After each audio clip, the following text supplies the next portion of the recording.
प्यारे साथियों, आज की इस वीडियो में हम क्लास 10th मैथ का अध्याय 14 सांख्यिकी से संबंधित हम ऑब्जेक्टिव के प्रश्न देखेंगे साथियों, जो बिहार बोर्ड एग्जाम 2027 के लिए साथियों बहुत ज्यादा इम्पोर्टेंट है। ये जितने भी क्वेश्चन हैं बिहार बोर्ड के किसी न किसी वर्ष पूछे गए हैं, तो इसीलिए यह साथियों VVI इसे मानते हुए चलिएगा और अच्छे से कॉपी में नोट डाउन कर लीजिएगा। और यदि आता है यह क्वेश्चन सर तो आप लोग कमेंट बॉक्स में कमेंट जरूर कीजिएगा। बढ़ते हैं पहला क्वेश्चन की ओर। पहला क्वेश्चन क्या है और अच्छे से देखते रहिएगा कि 19 और 25 का समांतर माध्य है। क्या है? समांतर माध्य है, यह क्वेश्चन है। तो समांतर माध्य निकालने का एक ट्रिक होता है साथियों।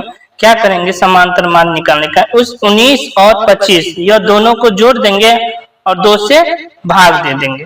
तो यह जो है साथियों कितना आ जाएगा? यहाँ से देखिए 19 1 20 44 हो जाएगा, ठीक ना। 19 में 25 जोड़ेंगे तो 44 हो जाएगा और 44 को यदि हम 2 से भाग देंगे तो कितना हो जाएगा? 22। यही इसका आंसर हो जाएगा, ठीक ना। तो आगे बढ़ते हैं। यह क्या हो गया? इसका सही आंसर कौन सा हो जाएगा? ऑप्शन नंबर तो इसमें नहीं है, सिर्फ याद रखना है कि इस टाइप से समांतर माध्य निकाला जाता है और इसका आंसर 22 होगा, ठीक ना। ठीक, अगला क्वेश्चन की ओर बढ़ते हैं। अगला क्वेश्चन क्या है? क्वेश्चन नंबर 2, बिल्कुल ध्यान से देखिएगा। नेक्स्ट क्वेश्चन क्या है? आंकड़े 12 17 81 26 38 42 57 62 का परिसर यदि पूछे साथियों, परिसर है तो इसमें क्या करना है? इसका भी एक शानदार ट्रिक होता है साथियों। परिसर के लिए क्या होता है? परिसर के लिए कि इसमें सबसे बड़ी संख्या कौन है? तो सबसे बड़ी संख्या 81 है, तो 81 हम पहले लिख लेंगे। और इसमें से सबसे छोटी संख्या कौन है? 12 है, तो इस 12 को क्या करेंगे? 81 में से हम 12 घटा देंगे तो 11 में से 2 गया तो 9 बचेगा और 7 में से गया 6, 69 इसका सही आंसर हो जाएगा।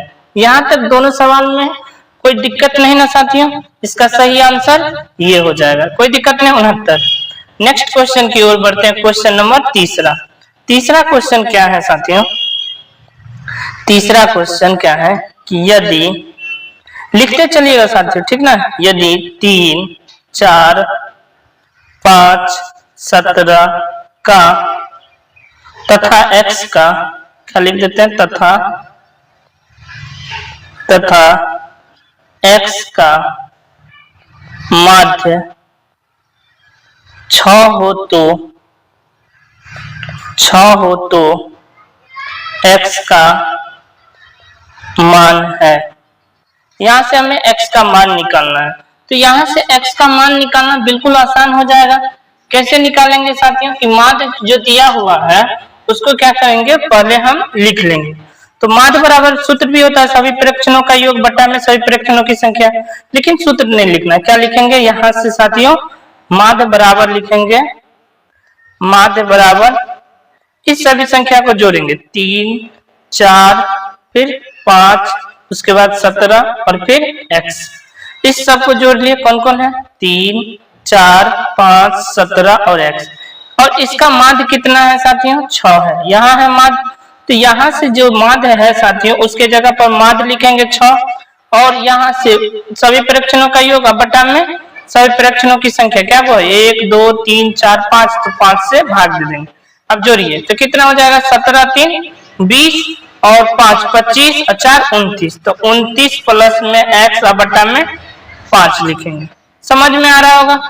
अब यहाँ से क्रॉस गुना करेंगे साथियों, इसको इससे गुना करेंगे तो कितना हो जाएगा? 6 पंचे 30, तो इधर से लिखेंगे 29 प्लस x बराबर 30। समझ में आया? 30 कहाँ से आया? तो x बराबर क्या हो जाएगा? 30। यह 29 प्लस में है, उधर जाएगा तो माइनस में 29, तो क्या हो जाएगा? x बराबर 1। यही इसका आंसर हो जाएगा, कोई दिक्कत नहीं साथियों।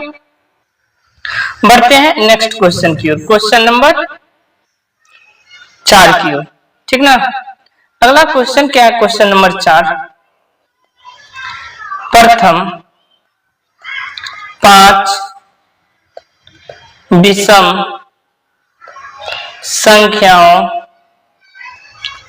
संख्याओं का माध्य है। तो यहां से सभी प्रथम 5 विषम संख्या के बारे में, तो पहले हम विषम संख्या के जान लेते हैं साथियों कि क्या होता है। विषम संख्या वैसी संख्या होता है जो 2 से पूरा पूरा नहीं कटे साथियों, ठीक ना, समझ में आ रहा है। तो वैसी संख्या प्रथम कौन होगा, कहां से स्टार्ट होता है संख्या, याद है 1 से। तो यहां से देखिए 1 2 से नहीं कट रहा, फिर 3, फिर 5 और फिर 7 और फिर 9, ये हो गया। अब यहां तक 5 ही लेना है तो 5 ही लिखेंगे साथियों, देखिए 1 2 3 4 5 हो गया।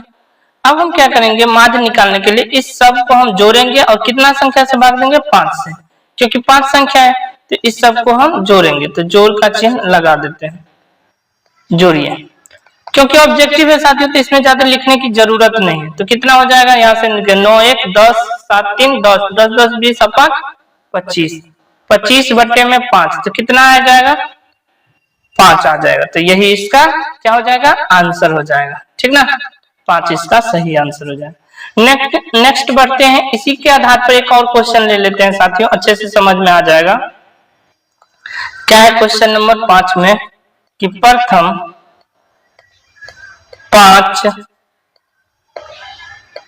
पूर्ण संख्याओं का माध्य है। तो प्रथम 5 पूर्ण संख्याओं का माध्य पूछना चाहता हूं। और बतलाइए कि यह विषम संख्या तो 1 से स्टार्ट है, पूर्ण संख्या कहां से स्टार्ट होता है, तो 0 से, 0 1 2 3 4, 5 को लेना है साथियों तो 5 को लिखेंगे। देखिए 1 2 हो गया, 3 4 और 5, 5 विषम संख्या हो गया कि नहीं। लेकिन स्टार्ट कहां से होगा, 0 से। अब मान निकालने के लिए इस सबको जोड़ेंगे साथियों, और कितना से भाग देंगे, कितना संख्या है टोटल 5 को है, तो यहाँ 5 से भाग देंगे। तो जोड़िए कितना हो जाएगा, यहाँ से 2 1 3 और 3 6 4 10, 10 बट्टे में 5, तो कितना हो जाएगा 2, इसका सही आंसर हो जाएगा। तो यहाँ तक कोई दिक्कत नहीं साथियों, अच्छे से समझ में आ गया होगा। बढ़ते हैं नेक्स्ट, इसी के आधार पर एक और क्वेश्चन ले लेते हैं।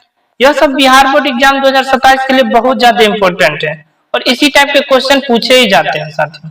क्या है क्वेश्चन नंबर 6 कि प्रथम 5 प्राकृत संख्याओं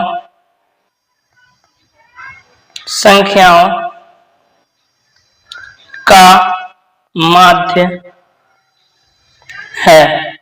तो प्रथम 5 प्राकृत संख्या, इसमें देखिए साथियों प्राकृत संख्या लेना है, लेकिन कितना 5। तो प्राकृत संख्या कहां से स्टार्ट होता है, तो 1 से, 1 2 3 4 और 5, 5 प्राकृत संख्या ले लिए। अब क्या करना है, इस सबको जोड़ना है, जोड़ देंगे मान निकालने के लिए, और कितना से भाग देंगे, 5 से, क्योंकि 5 संख्या है। यदि यहाँ 6 रहता तो 6 से भाग देते, 6 तक लिखते, ठीक ना। तो यहां से जोड़िए कितना हो जाएगा, 2 1 3 3 6 4 10 और 5 15, 15 बट्टा में 5, 5 तिया 15, यानी कि 3 इसका सही आंसर हो जाएगा। कोई दिक्कत नहीं साथियों। एक और सवाल ले लेते हैं इसी पर, थोड़ा इस बार थोड़ा बड़ा सवाल ले लेते हैं, कहने के लिए बड़ा है लेकिन सवाल बनेगा छोटा ही। क्वेश्चन नंबर 7 क्या है कि प्रथम 10 सम प्राकृत संख्याओं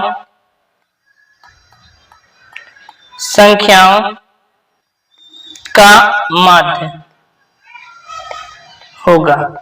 प्रथम जो है 10 जो है, प्रथम 10 जो है प्राकृत संख्या, वो भी सम में लेना है। तो सम संख्या किसे कहते हैं, वैसी संख्या जो 2 से पूरा पूरा कट जाए, कटे वैसे ही। तो 2 से पूरा पूरा कटने वाला संख्या लेना है, वो कितना लेना है, 10 को लेना है।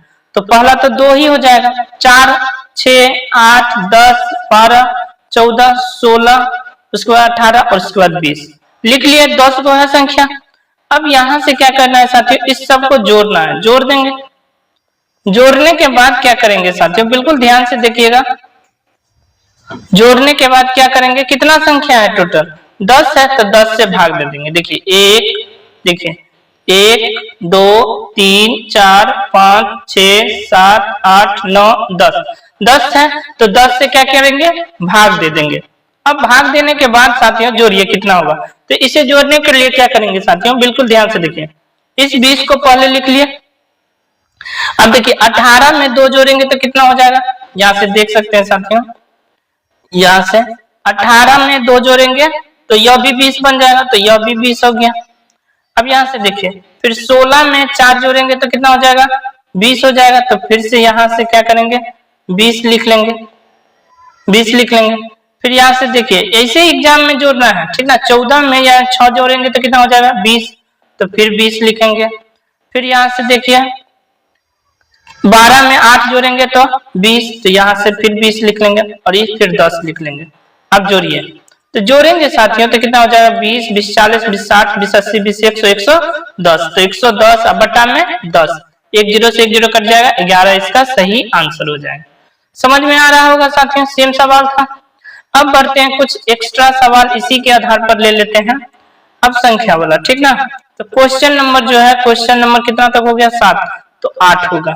8 में क्या है साथियों कि आंकड़े हैं, आंकड़े क्या है, 1, 0, 5 का माध्य, माध्य है।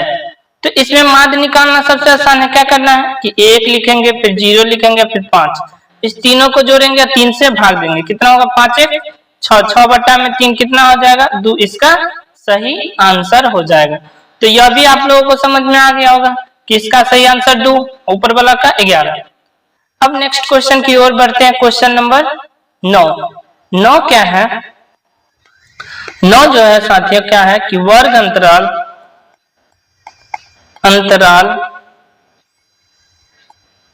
वर्ग अंतराल 130 से 150, 130 से 150 का वर्ग चिन्ह, वर्ग चिन्ह है। तो वर्ग चिन्ह जब कहे ना साथियों तो क्या करना है, 130 में 150 जोड़ देना है और 2 से भाग दे देना है। तो 130 150 मिलकर 280 हो जाएगा, 2 से भाग दे देंगे तो 140 इसका सही आंसर हो जाएगा। यहां तक कोई दिक्कत नहीं साथियों। अब बढ़ते हैं नेक्स्ट क्वेश्चन की ओर। Question number 10। क्वेश्चन नंबर 10 क्या है, क्वेश्चन नंबर 10, यहां से क्वेश्चन नंबर 10 जो आप लोगों को नजर आ रहा होगा। अब हम थोड़ा बहुलक के बारे में जान लेते हैं। माध्य के बारे में समझ गए, कोई दिक्कत नहीं है।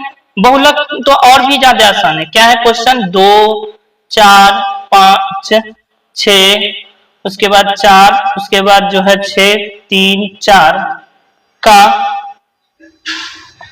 बहुलक होगा। तो इसमें देखिए साथियों सबसे ज्यादा कौन संख्या रिपीट है। तो यहां से देख रहे होंगे कि यहां से कि 1 4 यहां है, 1 यहां है और 1 यहां है। तो सबसे ज्यादा तो 4 रिपीट है। तो इसका सही बहुलक क्या हो जाएगा, बहुलक क्या हो जाएगा, 4, इसका सही आंसर हो जाएगा। समझ में आ रहा है, जो सबसे ज्यादा बार रिपीट हो वही बहुलक कहलाएगा। बढ़ते हैं क्वेश्चन नंबर 11 की ओर। 11 क्या है साथियों कि अब हम बहुलक तो समझ गए, इसमें बहुलक में कोई आसान, कोई ज्यादा भारी तो काम नहीं है। अब माध्यिका थोड़ा समझिएगा, थोड़ा अच्छे से तो कॉपी में लिखिएगा। माध्यिका के लिए क्या करना है, पहले सवाल लिख लेते हैं। 7 3 5 8 6 10 9 और 12 की माध्यिका, माध्यिका, माध्यिका होगा। तो साथियों बिल्कुल ध्यान से देखिए, जब माध्यिका निकालने के लिए कहा जाए तो क्या करेंगे, पहले बढ़ते क्रम में लिखेंगे, बढ़ते क्रम। यह हिंदी नहीं लिखना है, सिर्फ समझने के लिए है। तो बढ़ते क्रम में लिखेंगे तो सबसे छोटा कौन सा है, 3, तो 3 लिखेंगे। फिर क्या कौन सा है, यहाँ से 3 के बाद जो है 5, तो 5 लिखेंगे। 5 के बाद 6, 6 के बाद 7, 7 के बाद 8, 8 के बाद 9, 9 के बाद 10, उसके बाद जो है 12। गिन लीजिए उतना संख्या लिखे कि नहीं। तो देख सकते हैं यहाँ से कि एक संख्या 2 3 4 5 6 7 8, यहाँ 8 है, 1 2 3 4 5 6 7 8, 8 है, मतलब पूरा हुआ। अब क्या करना है साथियों, बिल्कुल ध्यान से देखिए, इसमें से इधर से एक काटिए, इधर से एक काटिए, इधर से एक, इधर से एक इधर से एक इधर से। लास्ट में साथियों दो गो संख्या बच जाएगा, इधर काटना नहीं है इसको, इस दोनों को जोड़ लेना है। जब जोड़ेंगे साथियों इस दोनों को तो कितना हो जाएगा, यहाँ से 7 और 8 मिलके 15 हो जाएगा। अब 15 को 2 से भाग दे देंगे, यही इसका माध्यिका आ जाएगा। कितना आ जाएगा, 7.5। अब समझ में आ रहा होगा साथियों 7.5 कैसे आया माध्यिका, कोई दिक्कत नहीं ना। बढ़ते हैं नेक्स्ट क्वेश्चन की ओर साथियों। अगला क्वेश्चन क्या है साथियों कि अब जो है एक सूत्र होता है साथियों बहुलक बराबर। यह सूत्र याद कर लीजिएगा, क्या होता है बहुलक बराबर, बहुलक बराबर होता है 3 माध्यिका माइनस 2 माध्य। यह सूत्र अच्छे से याद कर लीजिएगा, क्योंकि यह सूत्र साथियों बहुत ज्यादा इंपॉर्टेंट है एग्जाम के लिए, ठीक ना। इस पर 2 अंक में भी सवाल पूछे जाते हैं और 1 अंक में भी, ठीक ना। तो यहाँ से पहला साथियों, इस पर हम एक क्वेश्चन हिंदी में लिखकर बतलाते हैं और देखिए इसका आंसर कैसे निकलता है। क्वेश्चन नंबर कितना तक हो गया था, 11। अब 12 की ओर बढ़ते हैं। 12 नंबर क्वेश्चन क्या है कि क्वेश्चन इस टाइप से रहेगा कि माध्यक का 3 गुना और माध्य का 2 गुना का अंतर, 2 गुना का अंतर बराबर होता है। अब यहां से बिल्कुल समझिए साथियों कि क्या क्वेश्चन कर रहा है कि माध्यक का 3 गुना है ना, यानी कि माध्यक का 3 गुना यानी 3 से गुना, और माध्य का 2 से गुना। माध्य का कितना है, 2 से गुना, और क्या है माध्य का 2 से गुना। तो यह क्या बन जाएगा, 3 माध्यक बनेगा, पहले यहां समझिए। और यह क्या बनेगा, 2 माध्य बनेगा। यहां तक तो कोई दिक्कत नहीं। अब समझिए कि जब माध्यक का 3 गुना और माध्य का 2 गुना कह रहा है यहां से, तो यहां तक तो हो गया। का यहां देखिए क्या लिखा है, अंतर। अंतर मतलब क्या होता है, घटाव। अंतर मतलब क्या होता है, घटाव। तो घटाव जो करेंगे तो यहां देखिए साथियों, यहां घटाव लिखिए।